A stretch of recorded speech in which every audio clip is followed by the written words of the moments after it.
Hi guys, and welcome to yet another very exciting Adobe Audition tutorial. And in this tutorial we will be talking about the playback buttons. And when I say exciting tutorial, it does not get any more exciting than learning about the playback buttons that anyone, I think, in the whole world has experienced or seen once in their life. But because this is a very thorough Adobe Audition tutorial series, so I have to mention everything, even if you do know that already. So let's get started. Okay, the play button does what the play button does. It plays your audio track, which I have loaded here. The stop button, this one, it totally stops the session. The pause button just stops it at the play where it is, the playhead is. Okay, now comes to these buttons. These are the rewind button and fast forward button. If you click once, it just rewinds a little bit, but it does not do it for continuously.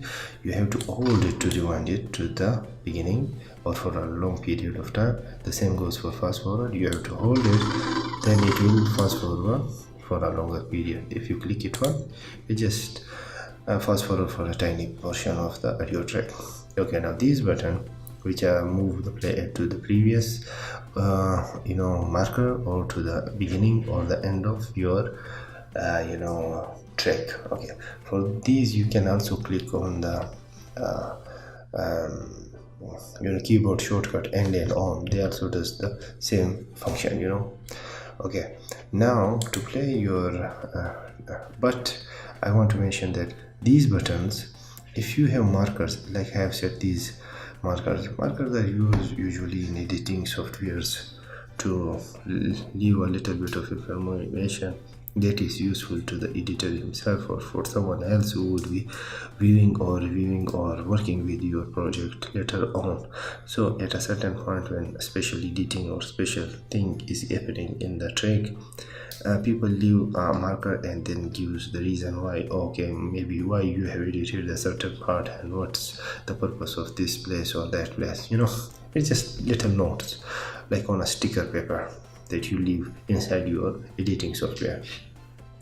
When these are here, then your these button does not takes your player to the end and the beginning of the audio track. They jump from one marker to another, then to another, like this. Look at them.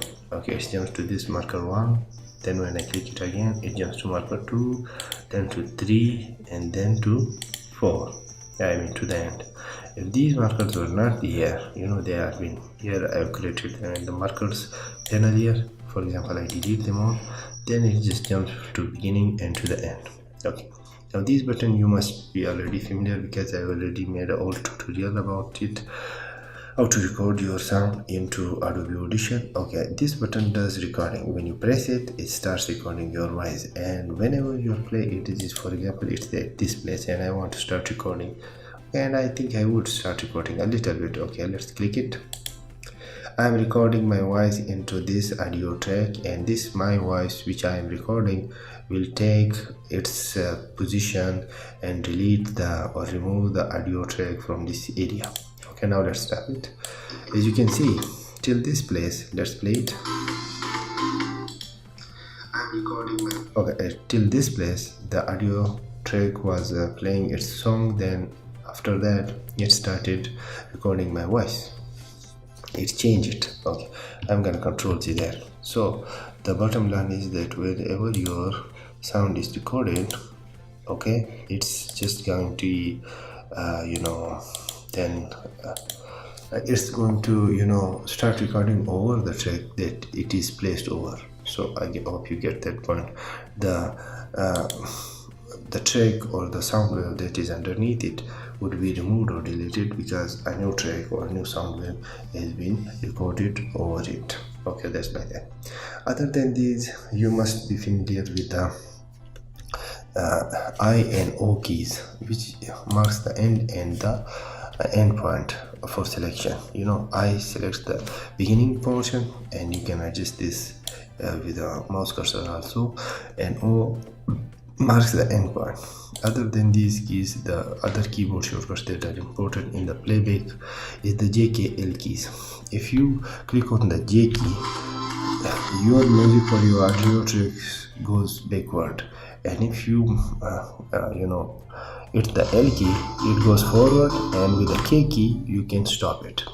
If you hold the J key and then press the L key, then it fast forward, and if you hold the K key and hit the J key, then it rewinds like that. So remember, J is for backward playing, L is for forward playing, normal playing, and K is for stopping them. Remember this keyboard shortcut, that comes very handy when it comes to playback in Adobe Audition. Other than that, one more thing that I should mention before we conclude this tutorial is these buttons. Some people does not like these buttons because they worked with some other software, for example After Effects or something else, which does not have these buttons in these places. They have their playback buttons in here, and people when worked with certain software for a very long period, they get used to it, and once they get used to that interface, they like a new interface then seems to them counterintuitive. But as you can see, like other panels, these buttons cannot be moved from this place, and they cannot be brought to any other place if you don't like them here, because they are built into this waveform panel. So what you can do alternatively is go into Windows and click on this transport option. When you do that, a new set of buttons appear, and it is here. Actually they appear in here.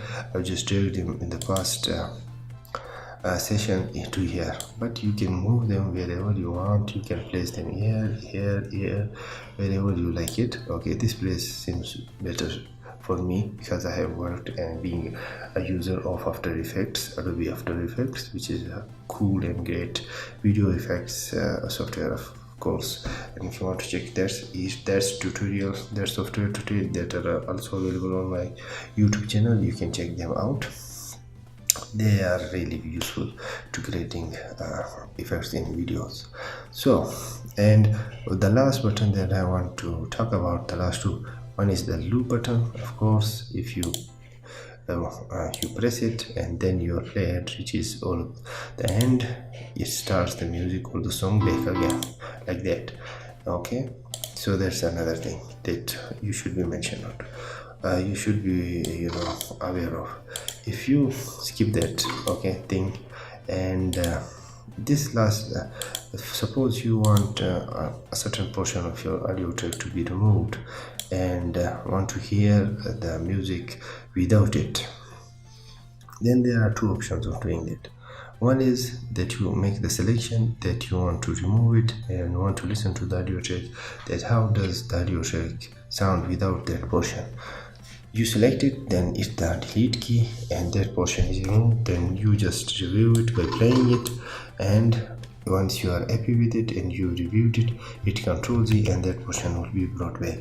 But if you don't like the deleting and selection part, what you can alternatively do is do a selection and then click on this button, which at the moment has been grayed out, we cannot skip it. But if you click this button, the skip button, what it does is that it will not play the selected place in your waveform, or if you are working in multi-track session or stuff like that. So that's it guys for this tutorial.